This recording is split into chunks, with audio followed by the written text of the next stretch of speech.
Ngayon pong araw daw ang sinasabing pag-convene ng Senado bilang impeachment court. Inaatasan po ni Senate President Alan Peter Cayetano ang 23 mga senador na maging present sa session hall ngayon pong araw alas 3 ng hapon. Pinagsusuot din daw po ang mga senador ng kanila pong impeachment robes sa kanilang pagdalo sa sesyon mamaya. Pinaalalahanan din po ni Cayetano ang mga senador na sundin ang tamang asal at proseso dahil sa isang seryosong usapin daw po itong impeachment trial.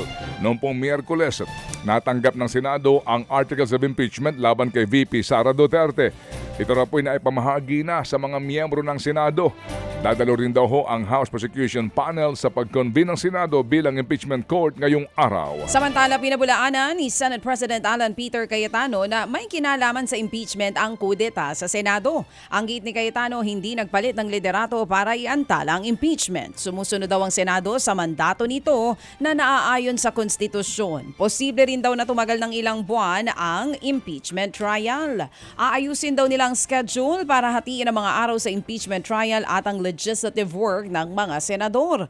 Dagdag pa po o ang dagdag ng Senate President, ang mga nangyari noong nakaraang linggo ay hindi nangangahulugang magulo ang Senado. Pakinggan po natin ang pahayag ni Senate President Alan Peter Cayetano.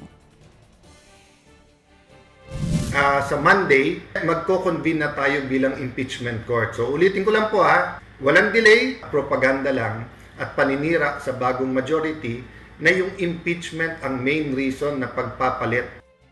Yun, oo, pwede talaga ito minsan. May Bible verse ba yung nasa likod ni SP? Oo. Yan nga po ang tinig ni Senate President Alan Peter Cayetano. Samantala po naman, kasunod po ng nangyaring putukan ng baril sa Senado noong pong Miyerkules ng gabi at pagtakas ni Senador Bato de la Rosa, may panawagan si Senate Sergeant at Arms Mau Aplaska. Kalimutan na raw po ang mga nangyari at tumutok na lang daw po sa impeachment trial ni VP Sara. Aminado ho naman si Aplaska na siya ang unang nagpaputok ng baril laban sa umano'y mga tauhan ng NBI noong pong Miyerkules ng gabi.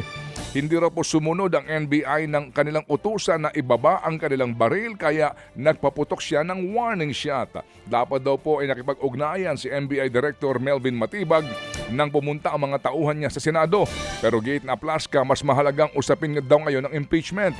Ang kanyang panawagan, kalimutan na daw ho natin ang lahat ng nangyaring barilan o putukan ng baril sa Senado. Ang panawagan po sa ating mga kababayan sa NBI, sa PNP, sa Monday po, in-announce po ng ating Senate President na magko-convene na po yung impeachment court. Kami po ay maghahanda na sa aming security preparations para sa impeachment trial. Kalimutan na natin yung nangyari. Magtulong-tulong po tayo para mairaos po natin peacefully itong constitutional mandate ng Senado na bilang impeachment court. Yan po ang panawagan ni Senate Sergeant at Arms Retired General Mau Aplaska. Samantala, nanawagan po ang iba't ibang grupo na magbitiw na bilang Senate President si Senator Alan Peter Cayetano dahil nga sa sunod-sunod na kontrobersiya na kinakaharap ngayon ng Senado. Nagkasapo ng kilos protesta mga estudyante ng Bulacan State University o BSU para maipanawagan na alisin na sa pwesto si Cayetano, arestuhin si Senator Ronald Bato de la Rosa at i-impeach si VP Sara Duterte. Naglabas naman ng joint statement ang magkaribal na student political groups mula po sa Universidad ng Pilipinas.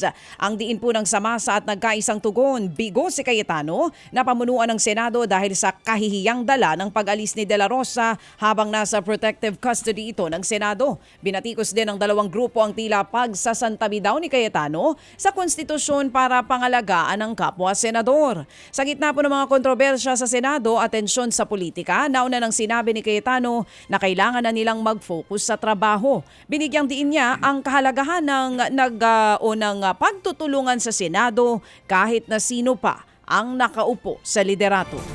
Samantala, iimbestigahan daw po ng PNP ang umano'y police convoy ng van na hinihinalang sinakyan ni Senador Bato de la Rosa palabas po ng Senado noong pong Huwebes ng madaling araw matapos nga po magkaroon ng putukan at kaguluhan sa Senado. Noong May 14, namataan ang ilang sasakyang palabas po ng Senado sa pagitan po ng alas 2 hanggang alas 3 ng madaling araw. Bandang 2:32 a.m., lumabas po mula sa basement ang isang puting SUV. Hindi malinaw kung sino ang sakay ng van pero ayon sa Senate Logbook, 2:35 a.m., umalis ng Senado si Senador Robin Padilla na kasama umanos ni De La Rosa na lumabas po ng Senado. Makalipas ang higit 30 minutos, isang itim na van ang lumabas naman na sinundan po ng isa pang puting sasakyan na meron pong marka ng PNP. Hinihinalang yan ang sinakyan ni De La Rosa para nga sumibat palabas ng Senado. Giit ng Pasay City Police, si Police Colonel Joselito De Sesto ang sakay ng naturang police vehicle pero hindi raw ito parte ng anumampong convoy o escort ng sinumang personalidad. Pero pinaiimbestigahan pa rin ito ni PNP Chief General Jose Melencio Nartates Jr. Ipinag-utos niya ang independent review ng mga logbook, CCTV footage at radio dispatch nang mangyari ang insidente.